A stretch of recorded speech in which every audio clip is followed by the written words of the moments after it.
Čaute a vítajte pri dnešnom videu. Trošku iný formát ako zvyčajne býva, ale občas plánujem robiť aj takéto niečo. Táto séria videí sa bude volať Edit and Chill a vždy k tomu bude nejaký deň podľa toho, kedy to budem natáčať. Dnes je nedeľa, čiže dnes to je nedeľný Edit and Chill. Bude to prebiehať nejako tak, že si vyberiem nejaké fotky, buď či už zo starších fotení, ktoré som už mal, alebo z nejakých novších fotení, alebo z najnovšieho fotenia. Vyberiem pár fotiek a budem ich vlastne editovať, celý ten proces editu každej jednej fotky. Na dnešné video som si vybral 4 fotky. 4 fotky som si vybral a vybral som si presne tieto fotky, ktoré teraz už môžete vlastne vidieť. A toto mi tu asi moc svieti do očí. Tak. No, tieto 4 fotky som si vybral. Sú to fotky z posledného roka cca, ktoré som vlastne fotil. A môžeme sa asi rovno pustiť do toho. Ak si tu nový, tak moje meno je Majo a som fotograf, kameraman a tvorca obsahu z Bratislavy.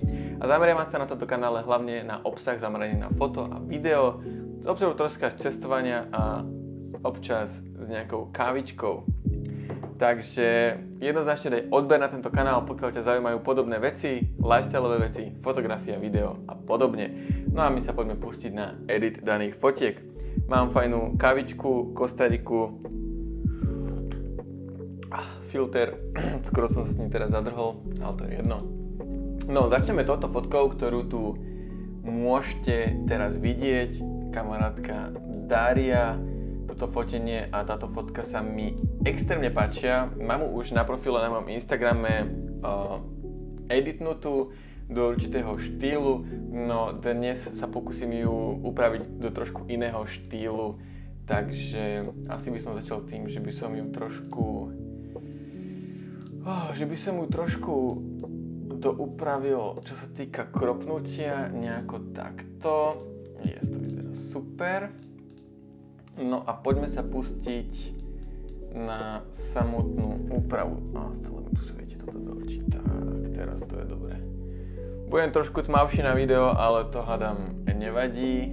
No, čo by som tu jednoznačne upravil je trošku takto highlightíky, kontrast, shadows trošku možno. Tak, ale najviac magie sa bude diať tuto pri týchto našich krivkách. Chcem tomu jednoznačne dať taký filmový look. Neviem, momentálne som v takej ére, že všetky moje fotky upravujem na filmový look, čo sa bude teda jednoznačne týkať aj tejto fotky. Takže aby sme tomu dali trošku filmový look, tak zdvihneme čiernu trošku vyššie, aj highlighty trošku takto a dodáme tomu takú S krivku vlastne. Nejako takto. Tak, aby tam bol kontrast trošku. Hej, pred po. Jednoznačne to chytá fajn look už takto samo o sebe. No, ale poďme sa teraz pohrať s krivkami, teda s kanálmi červenej, zelenej a modrej, pretože to vie dodať fotke trošku viac šmrncu. Takže keby dáme takto do tieňov trošku modrej, vyzerá dobre. Tuto do highlightov červenú a tam dáme tiež trošku modrej. Dáme tomu taký modrý look, taký chladný, to sa na toto bude presne hodiť. Čiže toto bude super. Už teraz to vyzerá dosť dobre a to sme ešte neskončili. No, to čo? Zelená. No, tuto to vrátim naspäť, lebo som to tu poposúval. Jeden bod, druhý bod, tretí bod. No a ideme trošku. Dal by som jednoznačne trošku zelenej do tieňov. To sa tam dosť hodí a možno do highlightov trošku tejto magenty.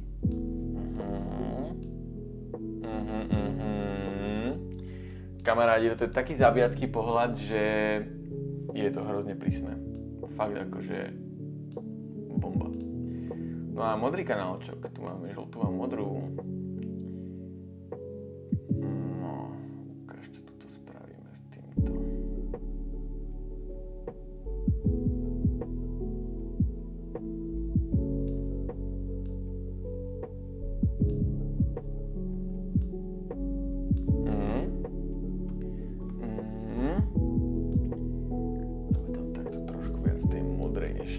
Sa mi to páči takto do takej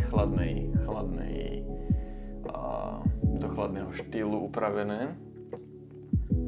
No. Teplotu trošku pridáme v tomto prípade, lebo sa mi páči, čo to robí. Že pred a trošku to tak pridalo saturáciu tuto na tie vlasy a trošku doupravilo skin tones. Hrozne som inak pochytil tieto anglické výrazy v tomto Lightroome a aj v DaVinci veľakrát, že ani ma nenapadnú asi tie slovenské slovíčka na to. Každopádne tie odtiene tváre, kože to spravilo pekné. Tint meniť asi moc ani nebudeme. Tam sa mi páči tak ako je. No, ideme ďalej, ideme sa pohrať tuto trošku s týmito farbami, no, čiže toto nám, OK, dobre, tak tam by som to možno trošku už zosvetlil, to nám,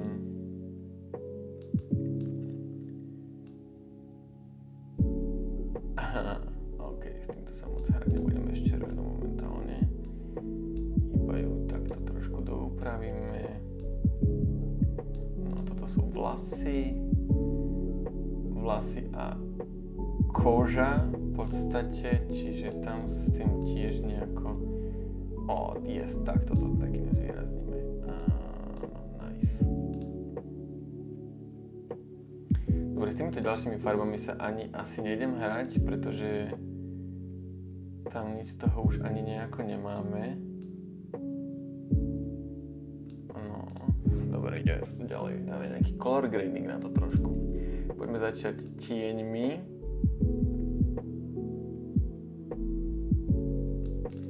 Viete čo? Ja asi ani nepotrebujem na to actually nejaký tento color grade. Možno tam trošku dáme týchto midtones, takto nejakej tejto teplej trošku. Vidíte, čo to robí? Pridáva to tam trošku do tých midtones takú teplú farbu, čo tam vyzerá actually dosť dobre. A do highlightu dáme takúto modrastú. Yes. Dobre to vyzerá. No, ale poďme už v podstate to viac menej zakončiť. Trošku znížime clarity, pretože to je extrémne ostré takto celé, čiže dáme to takto nejako. Pridáme trošku grainu, samozrejme. No, dámy páni, asi by som povedal, že sme s touto fotkou hotoví. Pred, po. Čo na to poviete? Dúfam, že sa vám tento edit páči. Je to taký rýchly edit, proste za 5 minút zbúchané, ale myslím si, že ten výsledok je dosť dobrý. Ešte keby chceme, tak tam ešte môžeme takto na to pasnúť masku, invertnúť ju naopak a trošku to takto strmaviť po okolí, aby sme ešte viac zvýraznili vlastne náš subjekt, teda Dariu. Podľa mňa to je teraz extrémne dobré. Ale poďme na ďalšiu fotku, pretože zase nemôžeme toto video naťahovať do nekonečna, takže toto je basketbalista z handlovej Tevis, ideme sa aj s ním trošku pohrať. V prvom rade by som to trošku tiež vyrovnal. Začneme tým, že odstránime rovno tú medzeru, ktorá tu vznikla, keď som to fotil, pretože tam nebolo dosť miesta. Takže bum. Necháme AI pracovať, aby sme sa s týmto nemuseli zapodievať vo Photoshope. Vybavené, joj.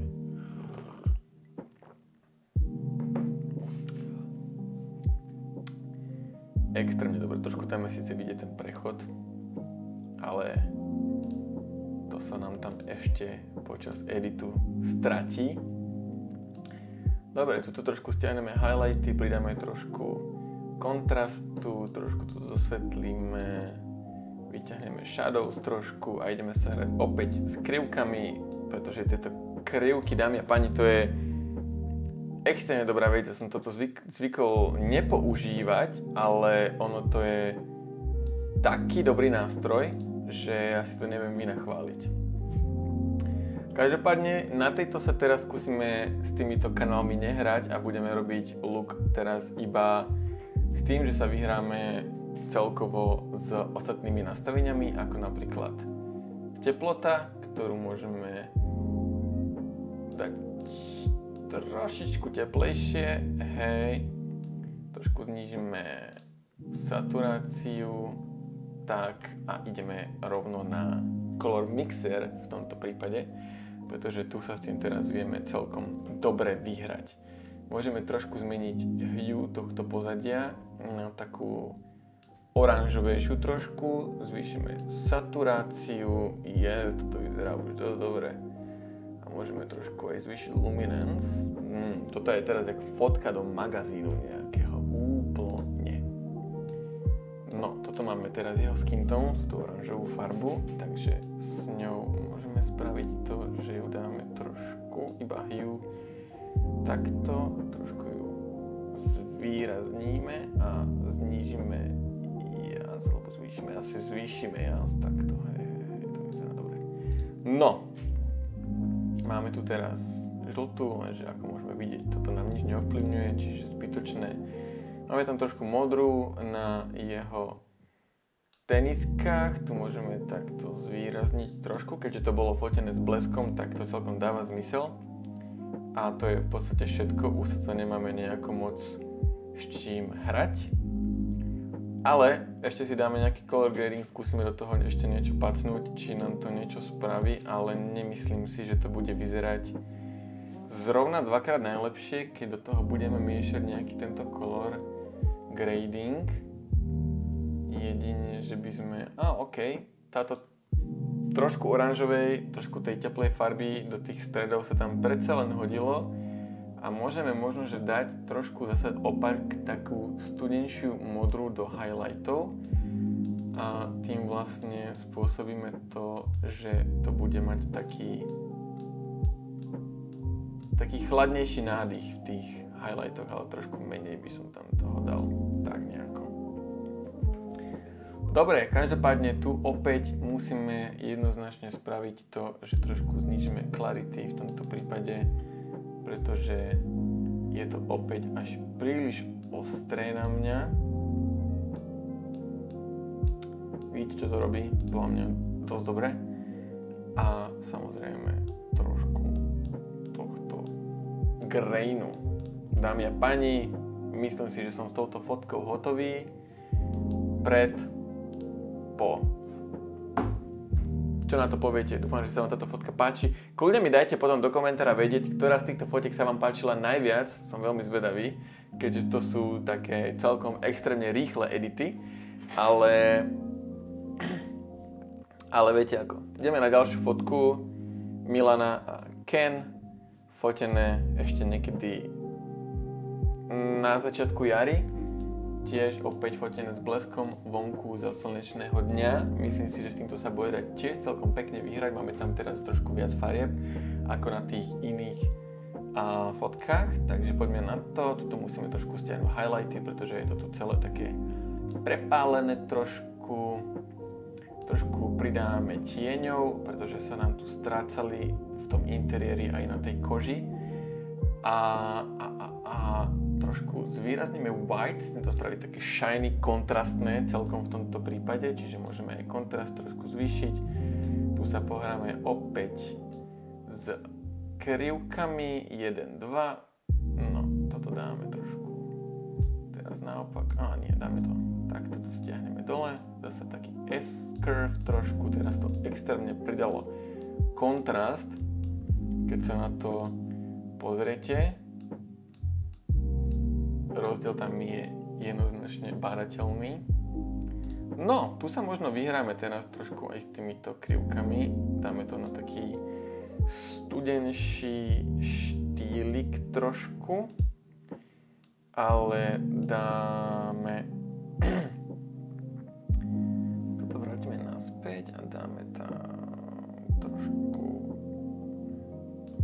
Ne, s tomto nebudeme robiť už nič. Ideme ďalej, dámy a páni. Ideme na teplotu, ktorú dáme do takej... Asi teplotu tiež nebudeme meniť. Viete čo, úplne sa mi to páči takto, jak to zatiaľ vyzerá. Ani saturáciu nebudeme meniť. Takto sa mi to dosť páči. Dobre, červené na tejto fotke máme iba ich péry, sa mi tak zdá, čiže tam nemáme moc s tým čo robiť.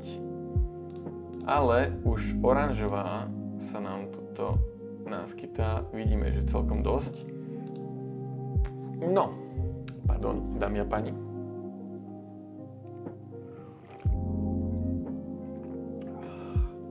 Kávička, to je super.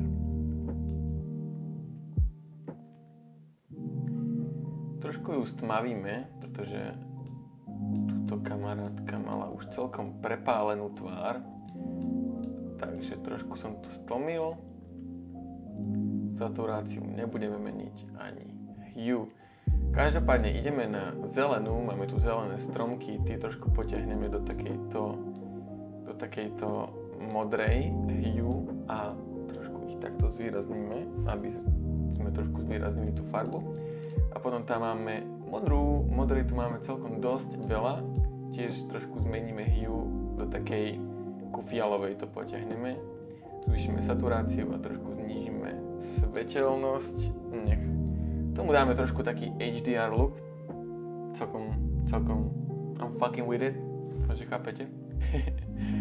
A dobre, to je všetko tuto, ale ideme teraz na color grading, motherfuckers.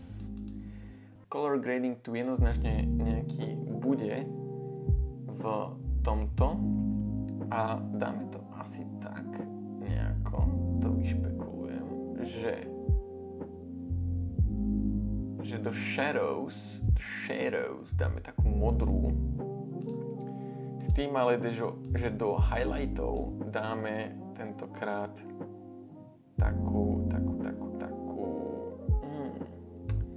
takúto červenú až magentovú trošku. Uja, dobre.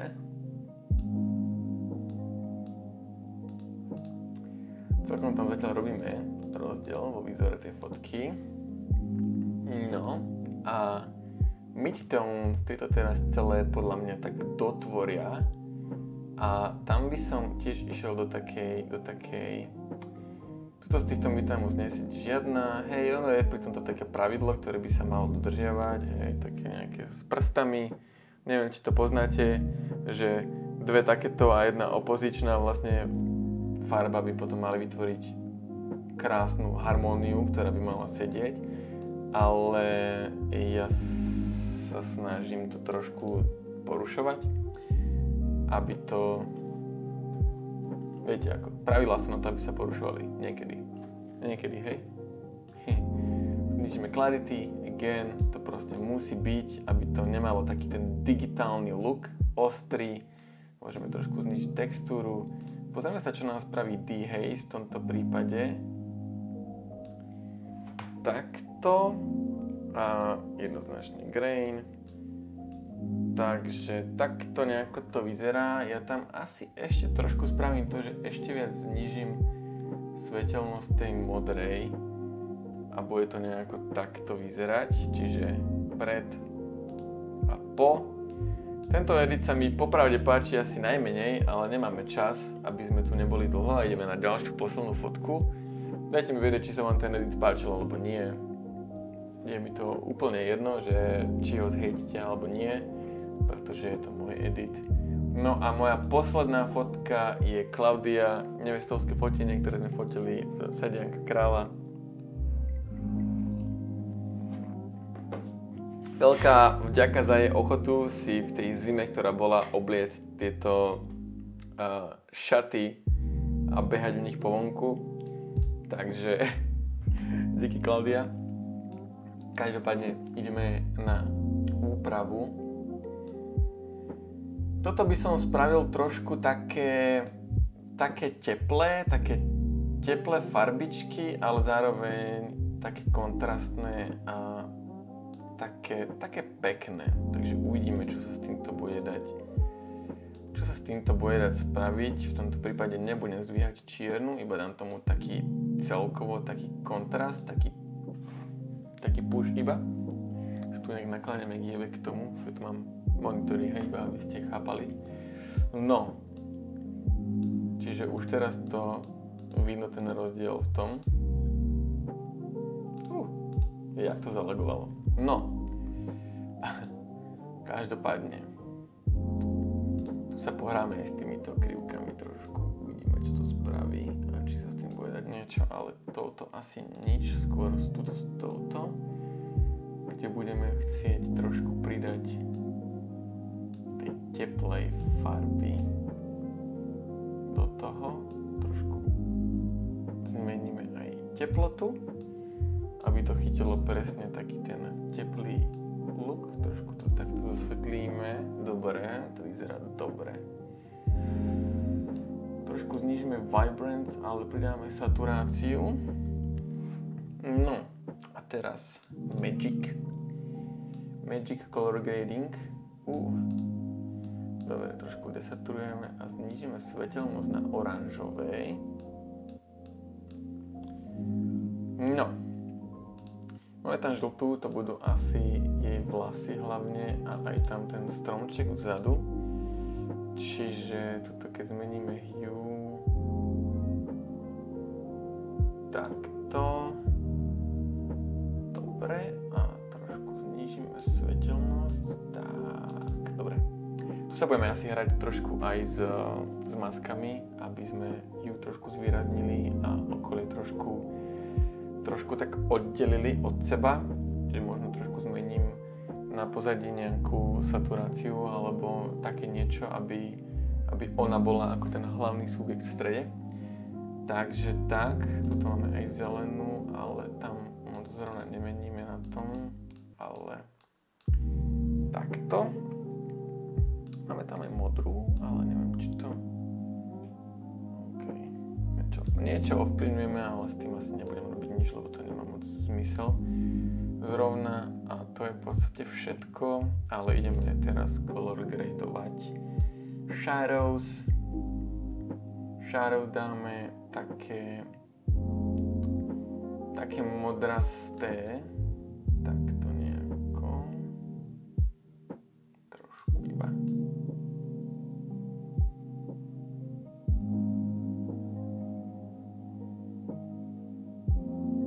Tak, highlighty jednoznačne vieme, aké chceme teplý look tomu dať, čiže sa toho musíme držať, aby sme to mali také teplúčké, čiže takto nejako, to vyzerá super a ešte midtones, tieto tak celé dotvoria. A tam pôjdeme asi do takejto tak červenej až taká oranžová. Yes, toto vyzerá dobre.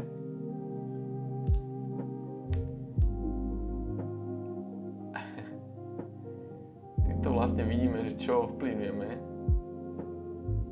S týmto sa väčšinou nikdy inak nehrávam, čiže je to také teraz... Tam to je aké vypálené.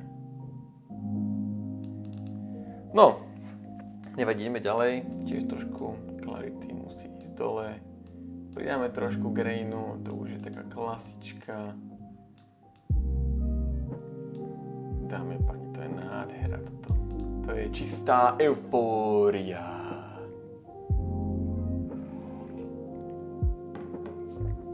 Poďme však skúsiť trošku sa pohrať s tými maskami. Vyberme subjekt, označíme okolie a skúsime ho tak trošku stmaviť. Tak nejako. A aby sme tam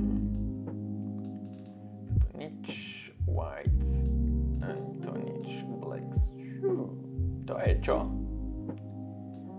Ani z blacks nebudeme nič robiť. Môžeme tam trošku zmeniť teplotu, ale to asi tiež nie. V podstate asi stačilo to iba trošku takto stmaviť, jak som mi spravil. A myslím si, že to je úplne, že asi ideál. Takže dámy a páni, toto by som považoval za finálny edit tejto fotky pred a po. Je to dosť veľký rozdiel, takže dajte mi vedieť, či sa vám táto fotka páči, či sa vám tieto edity páčia, dúfam, že hej. A takisto teraz môžete vidieť vlastne všetky fotky vedľa seba a pod nimi rovnako aj, teda môžete vidieť všetky fotky vedľa seba pred a všetky pod nimi po úprave a môžete mi dať teda vedieť, ktorá z týchto fotiek sa vám páčila najviac, rovnako ako aj ktorá úprava sa vám páčila najviac. Rovnako mi dajte prosím vás vedieť, či sa vám aj takýto formát videí páči, hlavne pre tých, ktorí nejako pracujú v Lightroome, ktorí editujú fotky a fotia, či vás takéto niečo baví sa pozerať, ako niekto iný edituje fotky, aký má svoj proces. Niekedy v budúcne by som možno spravil aj také niečo, že by som editoval iba jednu fotku, ale reálne sa s ňou veľmi vyhral a nešiel cez to takto rýchlo ako dneska, ale naozaj porozmýšľal nad tým, že aby tá fotka mala čo najlepší výstup, aj do toho nejaký retuš, vymazávanie nejakých vecí. Tento edit sa týkal v podstate iba editu svetelnosti, farieb a nič som nejako z tých fotiek až na tú jednu, na to plátno nevymazával a neretušoval. Čiže kľudne mi dajte vedieť. Takže tak, my sa vidíme pri ďalšom videu. Ja idem na niečom opäť makať. Takže sa zatiaľ majte a čaute.